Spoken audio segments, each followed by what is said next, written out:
I was sleeping with my father's dead body. What? Yes. Hey, my people, make una listen to this woman. When talk say when papa kpai, say in dey the same room with him papa. Now wow, every time. See this one, I say this woman strong, go. We called the ambulance, they couldn't do anything, you know. They took him to the hospital rejected my father. So the day my father died, he died in my hands. Oh, really? Yes. So the same me that my father went and dumped me with Pastor TB Joshua.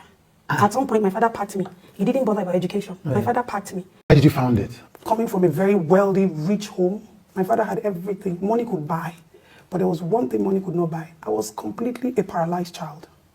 I couldn't walk. My father flew me everywhere in the world just to make sure that this girl can walk. So if you tell my father, there's a doctor in Italy, there's somebody in Rome, we're there. My mom was there, you know. And the last resort, my mom is an Igbo woman, my dad is Yoruba. So, you know, you marry an Igbo woman to Yoruba land, and then they'll be like, where you go see this kind of best outbreak, you know? So they gave my mom the last chance, the last of the chances. So the last chance was, there's a place in Italy, they're going to take her, and then they're going to make her walk. So who gave her the last? Her in-laws, your father's family? My father's family and my father. Okay. So once this doesn't work, take this child and go back to your Igbo land. Wow. You know?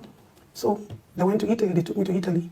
And then the only thing the doctors could do with all the money they paid was to give my mom a one-legged shoe higher than the other and say, okay, they should start to do therapy. And then by the time I start to stand, you know, one leg will raise, you know, when the one heel is higher than the other, that's the best they could do. So put me back on my wheelchair and then came back. For one reason, I think I'm the only child my father spent so much time and effort getting to the root of who she is. So if you're telling me that my dad apologized, my dad never apologized. As a matter of fact, from all the children that my dad had, I was the only first and only person that on the day they were naming me, armed robbers came to attack my father to the point that my father jumped fence. And that day my father jumped fence from Alausa. You see that ShopRite, the current ShopRite, you'll notice that there are some blocks of houses up until that fire brigade, or whatever, fire brigade. My father owned all those houses. So that was the house they wanted to do my naming ceremony. Armed robbers came to attack them there. My father jumped fence, found his way to highway, got to Illusion, and that was the last time my father slept in Lagos. Sorry, this is a wild story. So wait. He left you and jumped the fence? My father left me, my mom. My father jumped fence, saved his own life, got into his car with his driver, went straight to Whole Town Division. So from the time I have been born, I have been mystery to both my parents. Right. Do you understand? So which of it is my father going to apologize for? Now let me bust your bubbles. So by the time all his children, his all 10 children had made it in life, America, London, I was in Ogun State University. I now became the only child who sacrificed her youth for my father. I'm the one who would go to school in the morning, come back and make food for my dad, you know, massage his body. It got to a point my friends were like, oh, my baby, wake up now. Wait till they worry you and your papa. Now you they marry your father. I had a stepmother there that they would come and carry me. We'll go to club, you know, that at least I should. So I remember them, Dapo Adirele and all that. They were having Toyosi, Fumi Awolowo and all of that. They were having a party. They had planned that party in Lagos. So they said when they are coming from Agoy, they will just pick me. I don't know how my father got to me about that conversation. Actually, I don't dress up. I don't wear shoe. I was just tiptoeing, going out of the gate, giving those gate man 1,000 that just helped me. You know, when you are just on your last leg to open, somebody just said, hey, we'll grab Rewai. That was how my father napped me again. Oh yeah, I'll give you 2,500. You are not going anywhere. You know, so it was still the same. The day my father died, he died in my hands. Oh, really? Yes. So the same me that my father went and dumped me with Pastor TB Joshua. At some point, my father packed me. He didn't bother about education. Right. My father packed me and said, you know what? This girl, go and live with Pastor TB Joshua, synagogue. So my father took me until my mom came and said, leave this picking for me. Give me.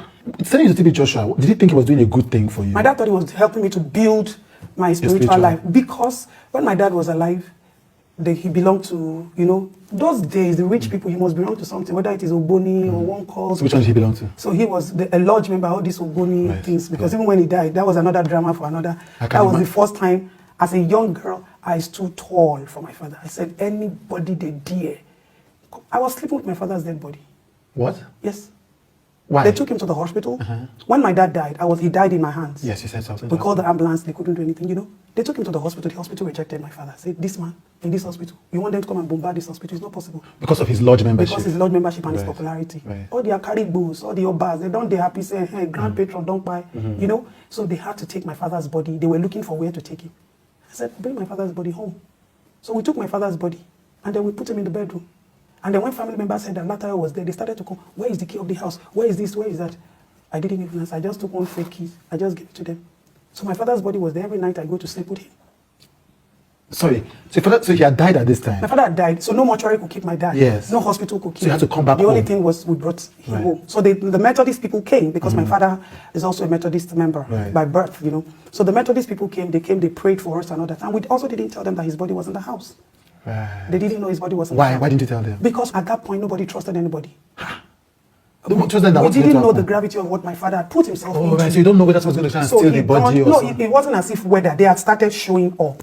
They had started coming. They had started making requests. They had started speaking to my elder brothers. My elder brother, my dad's first son, lives in Lagos. They had started talking to them. They had started calling them. Right. So all kinds of rituals those and- ones were already bulging. Those ones, they were already checking out, bulging and all that, you know. And me, the youngest, I just said, you can't even try. So you stay with your dad's body so that nobody will come and take Nobody, the you body can't and take do that anything you with can't, it. You couldn't. And they didn't attack you? How? With their spiritual something? How? Maybe until God gives anybody that power. You can't attack me spiritually. I'm greater than you. Whatever you believe in, somebody sitting here is bigger than that thing. I love that. So, at the end of the day, my brothers even came. It even became war between the children. Let them carry on. There's one of my sisters that one started crying. She doesn't want to allow. Our dad already said he settled these people, and these people are claiming that there's no settlement. Oh, he said they already contributed one thing and this and that. Oh, all that drama tarried. Me, I was just busy. I would just go and check my father's, but he completes. In the night, we'll sleep together, wake together.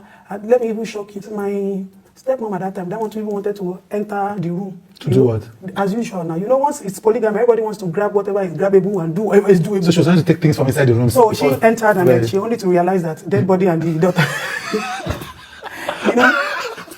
you know. So today I've seen too much. I've gone through so much for me to even now feel the life I'm living today is not a challenge. It's just a fulfillment of who I am. Wow. Wow. Wow. It is what it is. Okay, so growing up with TB Joshua, you know all the controversies about TB Joshua now. Some people think he's a fake prophet, some people think he's a false pastor. You have first-hand experience of him. Was he a genuine man of God? I was young at the time I was living with TB Joshua, but I saw rare things. I saw Pastor TB Joshua wouldn't be able to eat. Sometimes he doesn't eat palm oil. Sometimes he doesn't eat salt. Whatever food you're going to give him. As a matter of fact, inside that Ikotoegbe where we were then, the place where he's living, we have to get onto like a small ferry or a paddle boat and then take him.